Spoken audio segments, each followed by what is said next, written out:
क्या उत्तर प्रदेश में जो उपचुनाव हुआ क्या दोबारा होगा वह?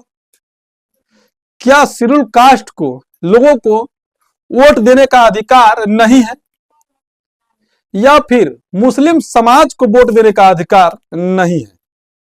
क्या हम इसी को लोकतंत्र कहते हैं, जहां पर लोगों को अपने मत का सही से प्रयोग न कर सके? क्या इसी को हम लोकतंत्र कहते हैं, जिसे पुलिस प्रशासन कहीं ना कहीं अपनी मनमानी करते हुए आए? इसी को हम लोकतंत्र कहते हैं? या फिर सरकार की हम नाकामी कह सकते हैं, जो सही सुविधा न दे सके लोगों को पोलिंग बूथ तक? ये सारी खबर बताऊंगा मैं आप लोगों को, एक एक करके बताऊंगा। इससे पहले मैं अपना परिचय देता हूं कि मेरा नाम गिरिजा प्रसाद है और आप देखना शुरू कर चुके हैं बदलते भारत। उम्मीद करता हूं कि आप लोग स्वस्थ और खुशहाल होंगे। मीरापुर और कुंदरकी में कहूं तो बेहद खराब प्रदर्शन रहा चुनाव को लेकर के, वोटिंग को लेकर के। मीरापुर में शेड्यूल कास्ट के लोगों को लगभग 400-500 मीटर दूर पे ही बैरिकेड करके लगा दिया गया और उस बैरिकेड के बाहर ही खड़ा कर दिया गया। बोला आपको जाने का ही नहीं है। लोगों ने पर्ची लिए हाथ में, सवाल किया कि सर हम वोट मारने जा रहे हैं, यह मेरा अधिकार बनता है। उन्होंने कहा पुलिस प्रशासन के लोगों ने कि आपको वहां जाने का अलाउ नहीं है, ये ऊपर से आदेश है। तो उन्होंने पूछा आखिर क्यों? तो ऊपर का आदेश किसका है? तो ऊपर का आदेश केंद्र में बीजेपी की सरकार है, राज्य में बीजेपी की सरकार है,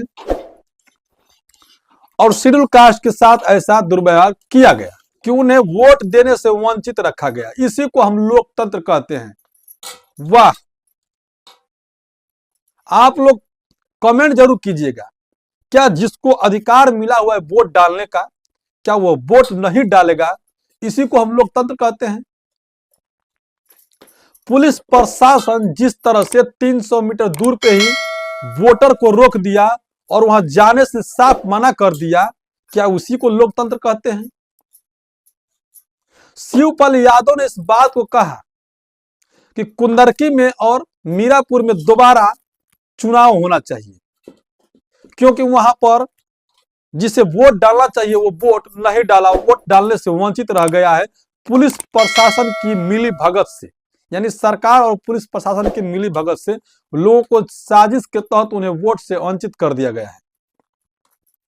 तो क्या वहां पर फिर से दोबारा इलेक्शन होगा मीरापुर और कुंदरकी में? लोगों का जिसका डर था वही आखिर हुआ। लोग सोच रहे थे कि कहीं ऐसा ना हो उपचुनाव में कि बवाल हो जाए, लोग वोट न डाल पाए। ठीक वही कारण हुआ कि लोग वोट नहीं डाल पाए, मारा पीटी तक हो गया, लोगों की जान तक चली गई। आखिर ऐसा क्यों हुआ? 9 सीट पर जब चुनाव हो रहा है तो क्या वहां पर पुलिस प्रशासन सही से नहीं है? क्या 9 सीट पर सरकार वहां पर सुविधा नहीं दे सकती है? तो फिर किस काम की सरकार? या फिर जो वहां पर पुलिस प्रशासन मौजूद थी वो पुलिस प्रशासन स्वयं वोट डालने से मना कर रहा है। कहीं कहीं पर तो देखने को मिला मीरापुर में कि बंदूक लेकर के खड़े हो गए और बोले तुम यहां से निकल जाओ, तुम्हारी खैर इसी में है। क्या इसी को हम लोकतंत्र कहते हैं? क्या इसी लोकतंत्र में हम जी रहे हैं? क्या यह संविधान का धज्जिया उड़ाना नहीं है? कुंदरकी में, मीरापुर में तो यह हालात हो गया कि पुलिस वाले ने घर तक जाकर के उनको घर के अंदर ही रहने के लिए कह दिया कि आप घर से अंदर ही रहे, बाहर ना निकले। बीच रास्ते में रोक दिया कि आप वोट डालने ना जाए, जाकर वहां क्या करेंगे, आपके लिए अलाउ नहीं है वोट डालना। खास करके मुस्लिम समाज के लोगों को और शेड्यूल कास्ट के लोगों को। तो आखिर क्या मुस्लिम समाज को जानबूझ करके वोट नहीं डालने दिया गया? कुछ लोगों का मानना है कि यह हिंदू मुस्लिम का जो पोलराइजेशन है इसको फैलाने के लिए ताकि बीजेपी को इससे फायदा पहुंचे, इससे बीजेपी को आने वाला समय में फायदा पहुंचे, ये हिंदू मुस्लिम ना करना पड़े, दंगा फैल जाए। एक तरफ अखिलेश यादव क्या चाहते हैं, जिस संविधान की बात करते हैं उस संविधान का धजिया अखिलेश यादव ने भी उड़ा रहे हैं। अगर आप ईमानदार हैं तो चाहे मुस्लिम वोटर हो, चाहे हिंदू वोटर हो, चाहे सिख क्रिश्चियन बौद्धिस्ट वोटर हो, उनको अपना आईडी दिखा करके, अपना चेहरा दिखा करके ही जाना चाहिए।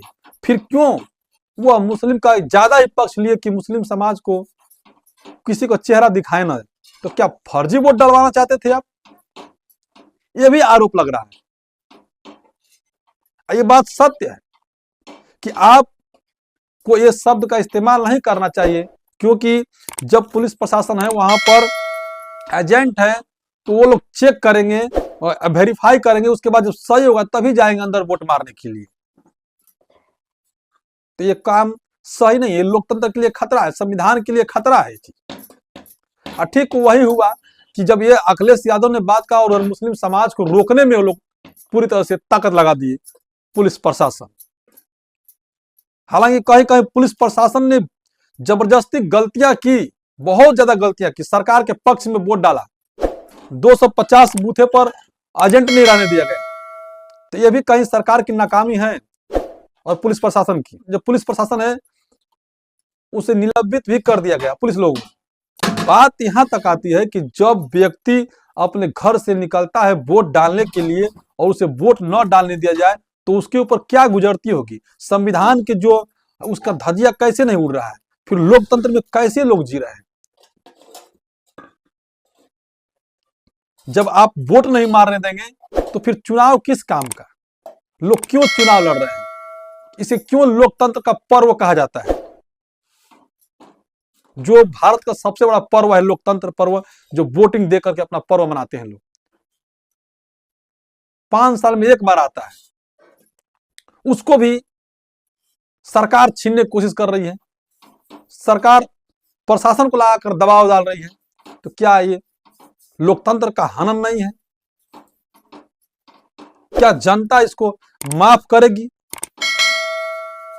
आप लोग कमेंट करके जरूर बताइएगा।